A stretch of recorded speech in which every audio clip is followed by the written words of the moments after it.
Hi, glad you came to my AB Watercolor channel. I'm Alia Bodner and today I'm going to tell you the story of another must-have paint in my palette. And we will explore the awesome beauty of Naples Yellow as we paint a watercolor of the Karnak Temple in Egypt. Let's go! I was introduced to Naples Yellow a couple of years ago. It was introduced as a great solution of painting people's skin in portraits. Today I don't agree with that and use blends based on ochre and olive. But Naples Yellow has not disappeared from my palette. I often use it specifically in cityscapes, not only in the lights details but to mix a beautiful pearly gray. For that I mix in lavender. I have color in stock from two different vendors, Van Gogh and Rosa. Each is slightly different in pigments. Van Gogh Naples Yellow Red number 2024 consists of yellow pigment 42 and orange pigment 43. Rosa Gallery Naples Rose 748 consists of red pigment 101 and white pigment 6.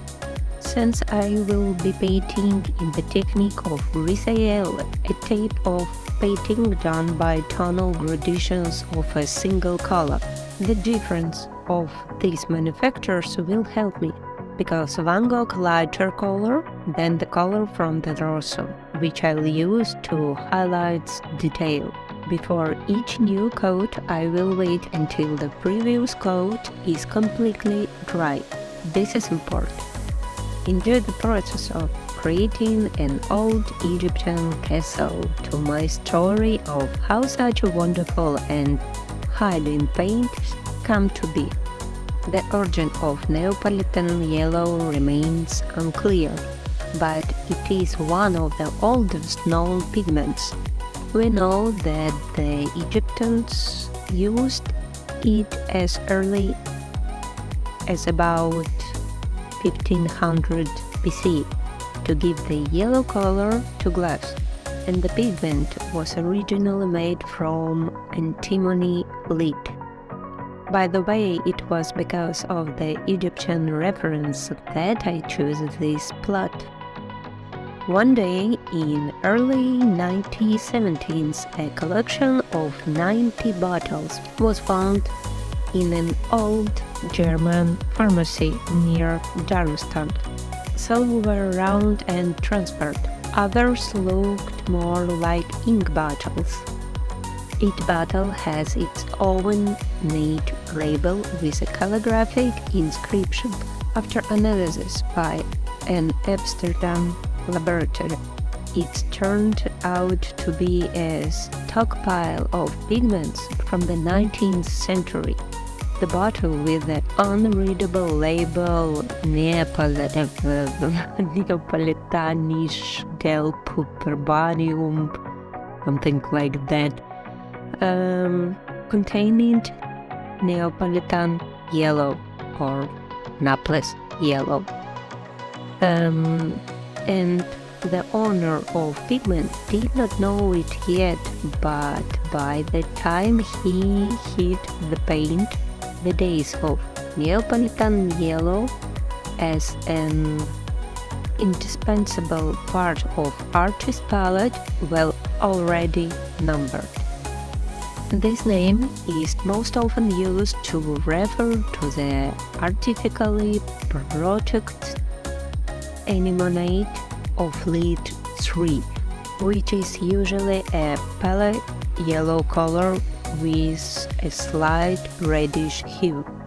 Probably the earliest mention of the terms is in a Latin language treatise on frescoes written between 1793 and 1700 by Andrea Bozzo.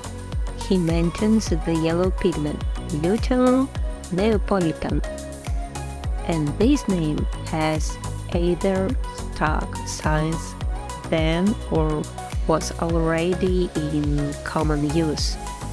Mentions of Gaelina di Napoli, beginning of the 18th century, became more and more frequent, and soon the term was used in English. Neapolitan yellow was valued for its hue and for its better behavior than yellow chrome. However, it was no means a stable pigment. George Field spoke favorably of its solid reputation, opacity, and pleasing light, warm yellow tone. But the chemist had to admit that the color had serious danger. It tends to change color up to blackness under the influence of humidity and polluted air, if not properly glazed. In addition, care had to be taken to ensure that no iron or steel tools come into contact with Neapolitan yellow. Part of the appeal of the pigment was also due to the fact that no one knew for sure where it came from, just like in the case of bottles from a German pharmacy. Many people believe, including Field, who wrote about it in 1835, and Salvador Dali notes from 1948, that it was mined of Vesuvius. In fact, lead antimony is one of the oldest synthetic pigments. It was produced by the ancient Egyptians. The process required good skills and special knowledge. A more practical reason for the popularity of Neapolitan yellow was that, apart from it and yellow ochre, which tends to be dull and brownish even on its best days, there was no other reliable yellow pigments until the 20th century. It was the best of the worst, and despite all its shortcomings, remained indispensable for many artists.